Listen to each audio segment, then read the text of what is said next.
Hello and welcome to Prairie Pulse. On today's show, we have presidential scholar Rick Collin joining us, and he's here to talk about the 50th anniversary of the day nobody will forget where they were, and that is on the when JFK was shot in 1963. And of course, we're coming up on the 50th anniversary of that. Rick, thanks for joining us today. Good to be here, John. Thank you. As we get started with all this, before we do that, tell the folks a little bit about yourself and your background. I've always had a passion for history, John. Both of my college degrees are history related. I teach American history and political science at the University of Mary. I've taught a class on the presidency over there since 2000. Before that, also at Bismarck State College.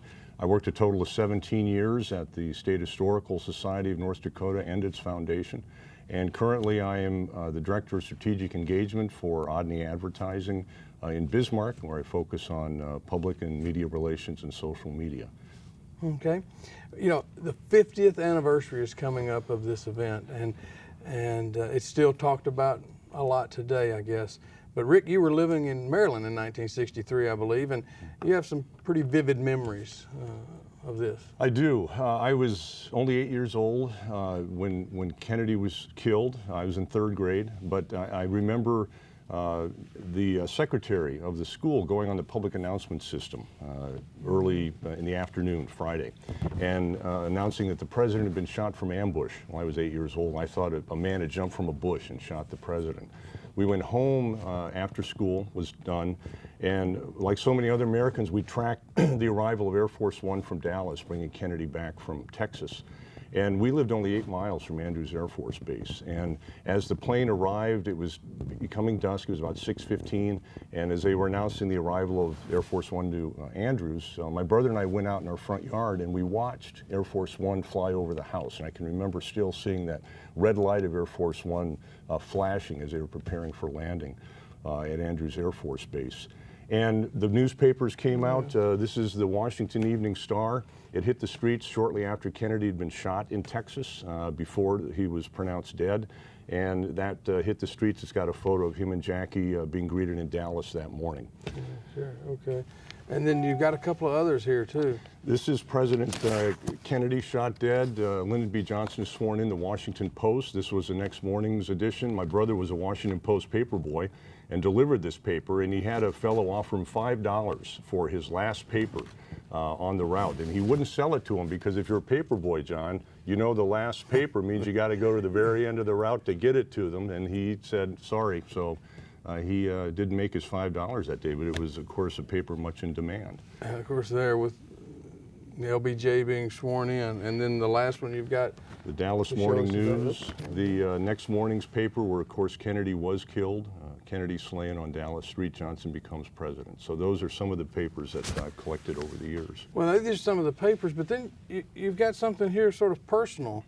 I wrote, like hundreds of thousands of Americans, I wrote a letter of sympathy to Mrs. Kennedy right after the assassination. And weeks later, I got this in the mail, and it's a note from Mrs. Kennedy, and it reads, Mrs. Kennedy is deeply appreciative of your sympathy and grateful for your thoughtfulness. And it's got my name, of course, on the front. Ricky Collin is what I went by back then. This was before zip codes. Yeah. And then the back, of course, has Mrs. John F. Kennedy in black border. Yeah. So that's a letter that I've treasured 50 years. Sure, sure. And, as a young boy interested, I mean, this probably got you more and more interested in history, didn't it? It did. That's really what got me interested in the American presidency was Kennedy's assassination. I was really impacted by that living out there, and I've been fascinated with the presidency ever since. Well, so let's talk a little bit about some of the events and some of the people here. And Oswald, obviously, one at the top of the list. If Oswald hadn't been shot 2 days later, how do you think everything would have played out? Well, I think there definitely would have been a trial, no question about that. And I think it's really unfortunate he was killed, because I think if we had had a trial of Oswald, a lot of information, a lot of evidence would have emerged in that trial that in some cases probably still hasn't come out, but certainly didn't come out for years and years and years afterwards in a lot of cases as well. And I think we would have had a lot of clarification if Oswald had been put on the trial stand, the stand. And I think Jack Ruby, obviously, he killed Oswald, he said, because he wanted to spare Mrs. Kennedy the trauma of returning to Dallas to testify. Well, yeah, and as you said, to this day, it's still debated how things played out. Let's talk about the film we're going to look at.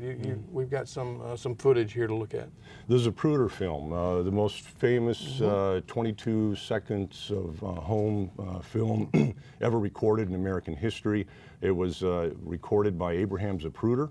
He was a manufacturer of women's clothing living in Dallas, and that day he had a brand new 8mm camera. And he actually went to work that day, and his secretary said, "Did you bring your camera? The president's coming to town, of course." And he said, "No, I didn't." He said, "Well, the secretary said, you should go home and get that and tape this. It's not every day a president comes to visit."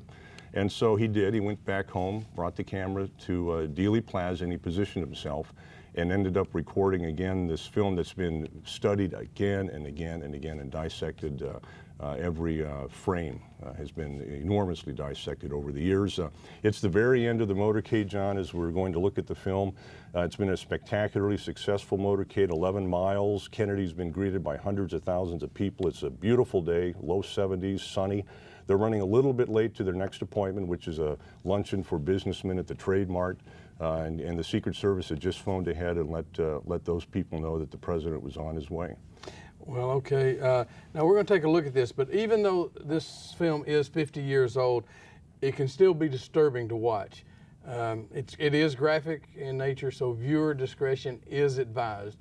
So we want you to know that. And Rick, we're going to ask that you talk a little bit and talk us through this. So let's go to the film. Here we are. Here you can see the president. He's coming, waving, and as he emerges from the sign, you'll see he's grabbing at his throat. Jackie starts to lean over, and she's wondering what's going on, and then the fatal headshot. And then you'll see Secret Service agent coming on at the very end to push Jackie back into the limousine. That's Clint Hill. He was born in Larimore, North Dakota, raised in Washburn, North Dakota, and he is someone who is still busy. He's written a couple of books in recent years about the assassination and his time with the Kennedys. There's a slow motion version, John. The motorcycles of the police officers coming ahead of the motorcade. The presidential motorcade, you can see Kennedy in the far left. He's waving. As he emerges behind the sign, he's grabbing at his throat. He's obviously been shot. The governor of Texas, Conley, has obviously also been struck. Mrs. Kennedy said JFK had a quizzical look on his face just before the terrible headshot, the kind of look he would have at a news conference as he was fielding a question. There's Clint Hill jumping on the back of the limousine. A lot of Secret Service agents were with the presidential limousine. Hill was the only one who immediately looked at the limousine, saw the president grab at his throat, and ran to do what he could to try to save him. He was a couple seconds too late. There was really nothing he could do. He did the best he could. Now, he was tortured by the idea that if he had been quicker, he would have saved the president. And of course, that didn't happen.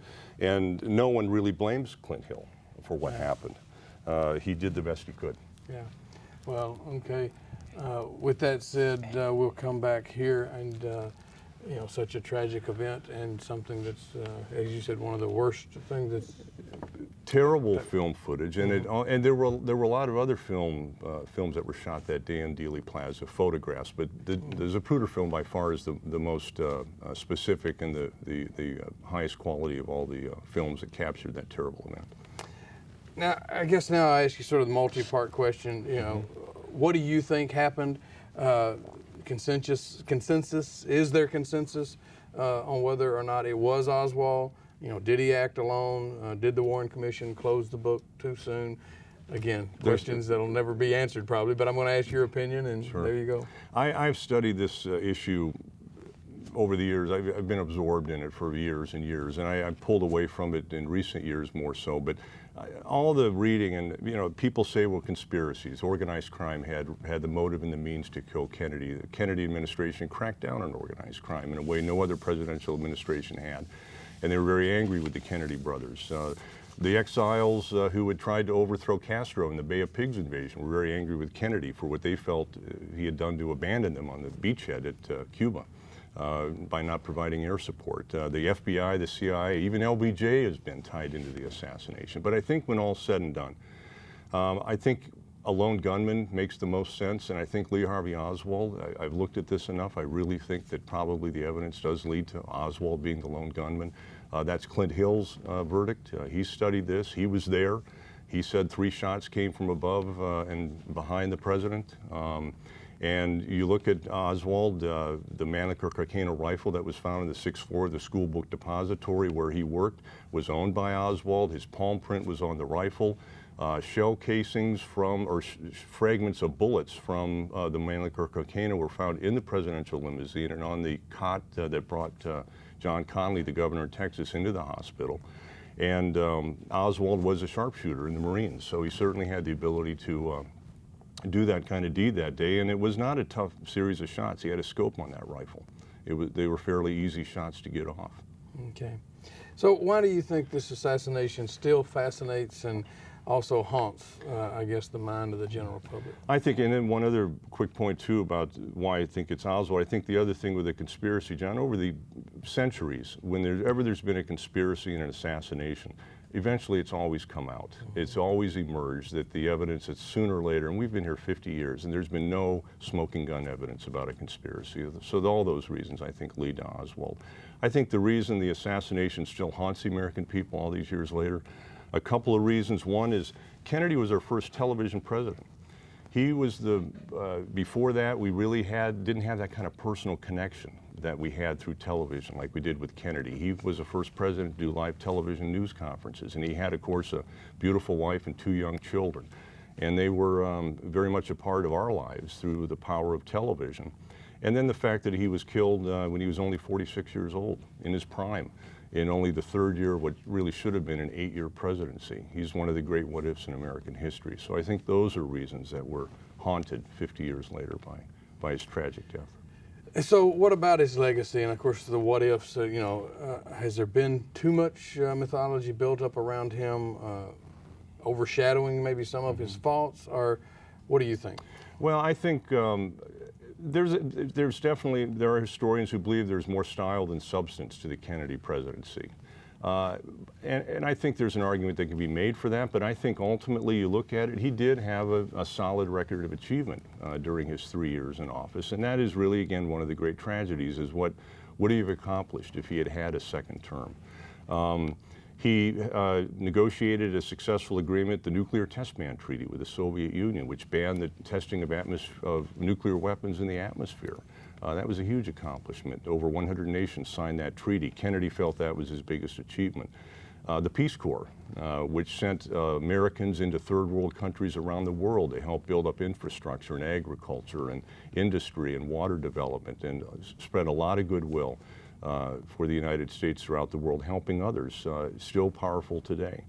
And I think the Cuban Missile Crisis, his cool, calm handling of that incredible nuclear crisis, although you can certainly make the argument that he helped create that crisis because of what he had done. LBJ said that the Kennedy brothers were running a murder incorporated in the Caribbean during their presidency, trying to kill Castro. And so Khrushchev, the head of the Soviet Union, really was just trying to protect Castro, his client in the Caribbean. He overreacted by putting nuclear missiles in Cuba, of course, 90 miles from our shores. But once they were in there, Kennedy effectively had them removed. Yeah. Of course, you've already admitted, I think, that you think he would have been reelected in 1964, but do you think he would have kept LBJ on the ticket? Yes, I do. In fact, he was asked at a news conference, Halloween 1963, 3 weeks before his assassination, do you plan to keep Johnson on the ticket in '64? And he said he did. So he publicly said that. I do think he would have been reelected. I think it would have been interesting, though. He wouldn't have won in the landslide that Johnson did over Goldwater. But there was a black cloud over that whole prospect in '64. Kennedy was a notorious womanizer. And he'd been sleeping with the head of, or the mistress of the head of the Chicago Mafia, Sam Giancana, Marilyn Monroe. At the time of his death, he was sleeping with an East German woman who there were people in his administration thought was a communist spy for the East Germans. And if those kinds of stories had come out in that '64 campaign, who knows what could have happened to Kennedy's prospects. And what about Vietnam? I mean, had he lived, do you think we'd have been as much into the Vietnam issue, or what do scholars say about that one? They're all over the place because if you look at the Kennedy record, he's all over the place on Vietnam.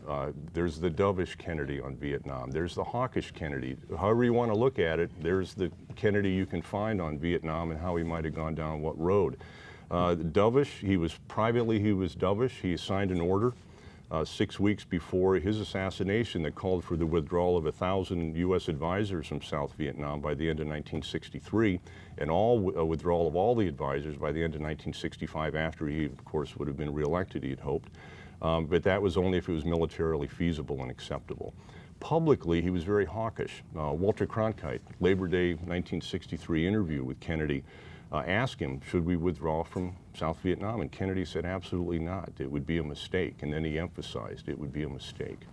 There were rumblings in the summer of '63 that the South Vietnamese general was getting ready to overthrow Diem, the strong South Vietnamese president. He'd been in for 10 years, provided stability. He was controversial, but he was a strong president. And when the Kennedy administration got wind of that coup, they encouraged it to proceed. And Diem was overthrown just 3 weeks before Kennedy was killed. And Diem was also murdered. And it brought in years of instability in South Vietnam, which, of course, was passed on to Johnson and Nixon, that instability that was created by the Diem coup, which the Kennedy administration encouraged.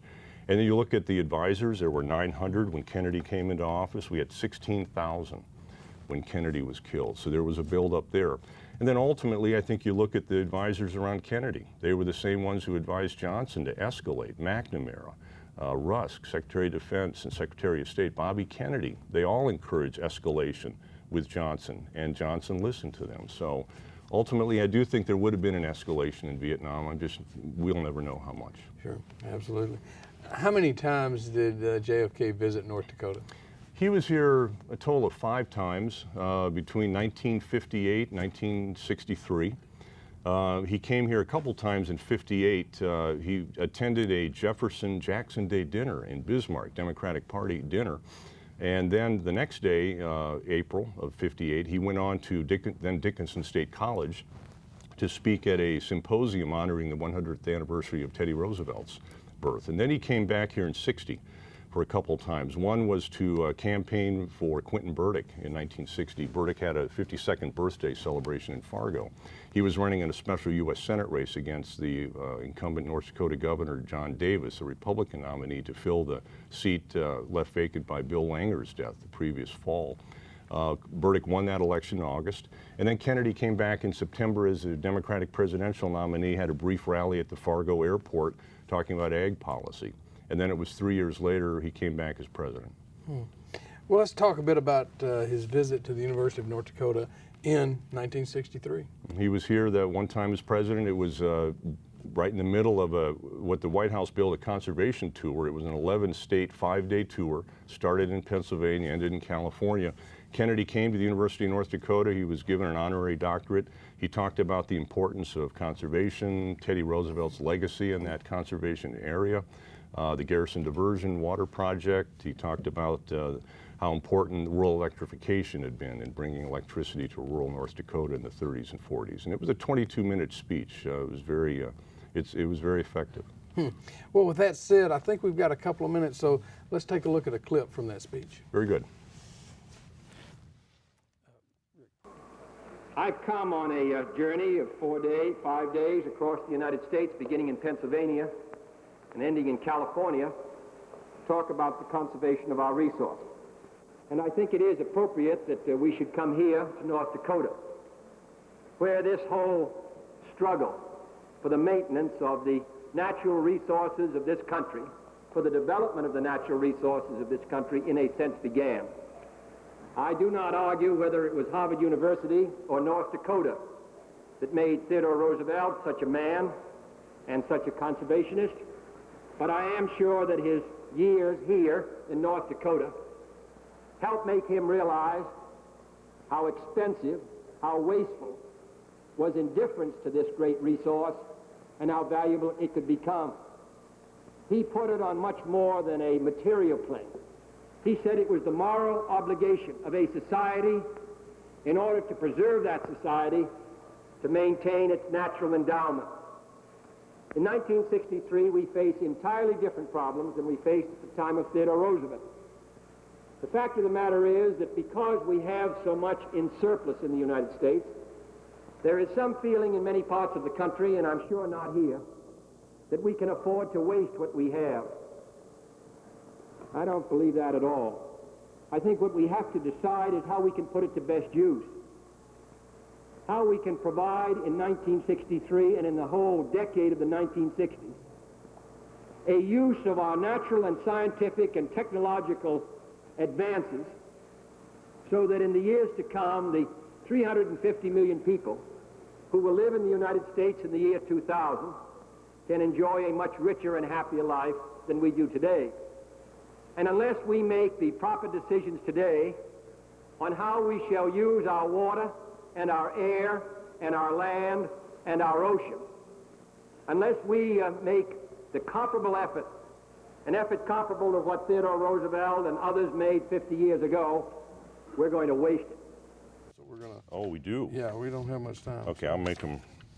Yep, and we're back. And let's talk a little bit about Bill Guy was around at Guy that time. hosted this tour, of course, as the governor of North Dakota, and I interviewed him in 1988 when I was with K-Fire Radio, the 25th anniversary of Kennedy's assassination. And I said, what are your memories of that trip? And he said one that really stood out was a helicopter trip from the airport with Air Force One had landed in Grand Forks, bringing Kennedy out to the campus. And Guy said that President Kennedy looked out over the Red River Valley, the lush farmland, and he asked Guy, he said, what would North Dakotans think if we sold grain to the communists? And Governor Guy said he told the president, as long as it was in the pursuit of peace, Mr. President, they'd be all for it. 2 weeks later, the White House announced a sale of $250 million of grain to the Soviet Union. It was very popular in North Dakota because it opened up new markets for our farmers. Okay. You know, JFK and first man to land on the moon was something he was pushing for a while, but then he did a 180? He did. At the end of his presidency, long story short, Kennedy had made this dramatic commitment to have Americans land a man on the moon and return him safely before the end of the 1960s and be the first nation and beat the Russians.